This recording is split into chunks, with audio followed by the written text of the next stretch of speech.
Didn't talk at the first day, a couple of days of first media day. And then the first day of practice, Slater, he basically announced he intends to coach this season without a contract. Without a contract extension. He has a contract. Without a contract extension, yes. He has a contract for this year. Did that surprise you? And what do you make of that as you look at the Warriors going forward here? Yes, I was surprised he was so transparent publicly that he's not even seeking one. Because this happened a few years ago where he was on, you would call it the lame duck season, which he would say, he's more comfortable than your normal coach going into a lame duck season for a variety of reasons. But they were having ongoing negotiations that season, and it got done, I think, in maybe February, where he signed an extension. So for him to not only say, hey, I wasn't surprised he said, I'm not concerned and I'm not going to let it become a storyline. But the fact that he said, I'm not even going to seek one and we're just going to wait and see until next summer, that raised the eyebrow a little bit, especially because, look, we all know Steph has 2 more years on his deal. Jimmy Butler has 2 more years on his deal. Draymond Green has 1 and 1. He has a player option, but basically 2 more years on his deal. And the presumption was he would want it lined up with that. But the fact that he didn't, I think there's a few reasons for it, and we can go over it. But the one thing I will say is, you mentioned, I have a story coming out with Steve later this week. It's about Steve Kerr and Steph Curry's relationship. And within it, he clarified with me, he will not leave the Warriors for another NBA job. He's not leaving it open-ended because, the Spurs is appealing to him or this or that. It's going to either be they get to the end of the season and maybe it's like step away from the game, or what I think is more likely, and he's kind of hinting, it's like he still thinks he'll very likely be the coach of the Warriors beyond the season. But it just has to go right and it has to feel right after the season. But as of right now, I would definitely predict this is not his last season with the Warriors. Okay, so Vinny, this is not last dance energy, I think is what I'm trying to feel. Well, he went through that, and he knows how exhausting that is. Like Phil Jackson on the last year, Jordan on the last year, Pippen on the last year, Rodman, like all those guys were free agents. Like these guys, it's not really like that. And I'm not sure there's this, and Slater, you tell me if I'm wrong, I don't sense that there's the same organizational fatigue that even in 2019, the last year of Kevin Durant, like that seemed very fatiguing. This season or even last year, like that energy didn't seem like, man, this is a slog. Can't wait till this is over to get to the next thing. I don't think they're fresh as daisies, but I think they're all curious, and I think that's why maybe Steve is sort of leaving his options open. The option of coaching the Warriors beyond this year. Yeah, I mean, Steph's called it a 2-year window, so I think they're almost talking, if the last dance would be maybe a 2-year walk towards that. And then the other thing, I think it was buried within his answer that you're talking about, but he is of the belief that this era for the dignitary should end as gracefully as possible.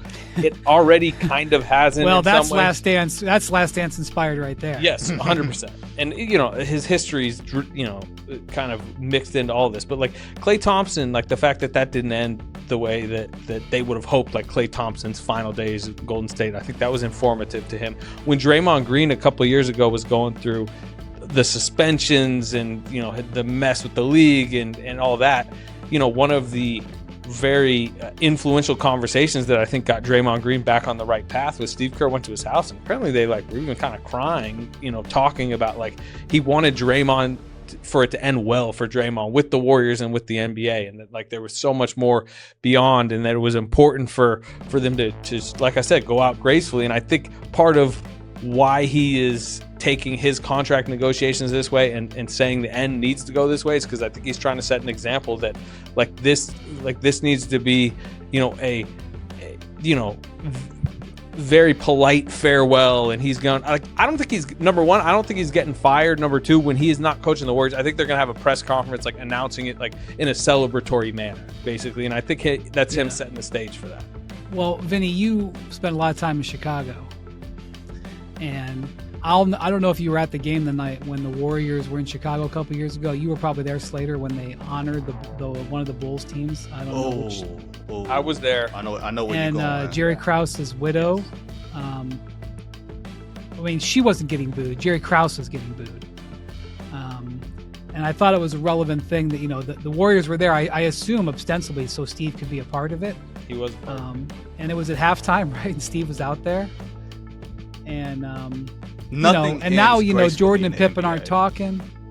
Nothing ends gracefully in the NBA. When you look at modern NBA history, not to hijack you, Wendy.